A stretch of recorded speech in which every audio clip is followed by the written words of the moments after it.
তুমি আমার সাথে এক সপ্তাহ পর আমরা পদ্মা রিসর্টে যাব, ওকে? আচ্ছা ঠিক আছে, আমি গেলাম, আমি পদ পেয়ে গেলাম। কি হলো, আমি ওয়ার্ডের নেত্রী হলাম। তারপর কি হবে, যখন আমি থানার নেত্রী হতে যাব তখন থানায় একদিন আমাকে শুইতে হবে, তারপর আমি থানার নেত্রী হব। তারপর যখন আমি দক্ষিণ মহানগরে যাব তখন আমার মহানগরে ঘুমাইতে হবে নেতাদের সাথে, তারপর আমি নেত্রী হব। তারপর সেন্ট্রাল যখন যাব আরো বড় নেত্রী হব, মিনিস্টারের সাথে থাকবো, আরো বড় নেত্রী হব। এই হচ্ছে নেত্রী। আজকের পজিশন নেত্রীদের কি প্রস্টিটিউশন। আসসালামু আলাইকুম। আসলে পদবি মুখেই দেওয়া হয়েছে যে আমি মল্লিক করি, আওয়ামী লীগ করি, এবং আমার পদ হচ্ছে আমি একজন কার্যকারী সদস্য 25 নং ওয়ার্ডে লালবাগ। এবং আমি তাদের কাছে একটা ভালো পদের আশা করি যে আমাকে একটা মহিলা আওয়ামী লীগ সেক্রেটারি একটা ভালো পদ দেওয়া হোক, সেটা লালবাগ থানায় হোক কিংবা চকবাজার থানায় হোক। আমার লিডার জালাল সাহেবকে যখন আমি বলি, সে তখন বলছে সময় হলে দেখা যাবে। আচ্ছা, যেহেতু 25 নং ওয়ার্ড সেক্রেটারি বিপুল ভাই, রতন ভাইও আছে এখানে, সেক্রেটারি না, সে একজন আমাদেরই ওয়ার্ডের কার্যকর কর্মী সদস্য, আওয়ামী লীগের সদস্য।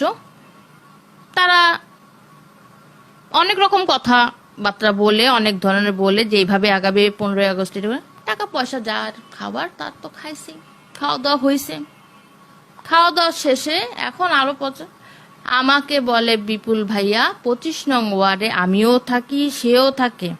নেতা আমাকে বলে পদ্মা রিসর্টে গেলে আমাকে সে একটা পদবি দিবে। মানে ইটস আ নর্মাল থিং। তুমি আমার সাথে এক সপ্তাহ পর আমরা পদ্মা রিসর্টে যাব, ওকে? আচ্ছা ঠিক আছে, আমি গেলাম, আমি পদ পেয়ে গেলাম। কি হলো, আমি ওয়ার্ডের নেত্রী হলাম। তারপর কি হবে, যখন আমি থানার নেত্রী হতে যাব তখন থানায় একদিন আমাকে শুইতে হবে, তারপর আমি থানার নেত্রী হব। তারপর যখন আমি দক্ষিণ মহানগরে যাব তখন আমার মহানগরে ঘুমাইতে হবে নেতাদের সাথে, তারপর আমি নেত্রী হব। তারপর সেন্ট্রাল যখন যাব আরো বড় নেত্রী হব, মিনিস্টারের সাথে থাকবো, আরো বড় নেত্রী হব। এই হচ্ছে নেত্রী। আজকের পজিশন নেত্রীদের কি প্রস্টিটিউশন। এবং দালাল চিনেন না, বস্তা ভরে ভরে দালাল নিয়ে আসে নেতাদের জন্য, তারপর হয় নেত্রী। আপনি কি আমার কথা বুঝতে পারছেন ভাইয়া? এইভাবে নেত্রী হয়, কিন্তু আমরা এইভাবে নেত্রী হতে চাই না।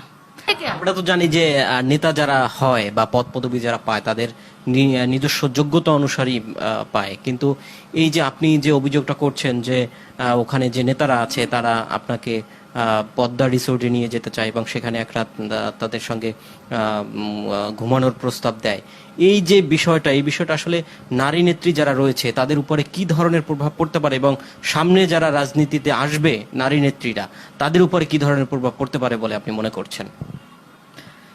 ভাই, যারা ছিল তাদের কথা আমি বলতে পারি না, কারণ আমি দেখিনি কখনো। আমাকে মানুষ কি বলে সেটা আমি বলতে পারি। আমি যখন ফটো পোস্ট করি তখন মানুষ বলে এমনি এমনি নেত্রী হইছো।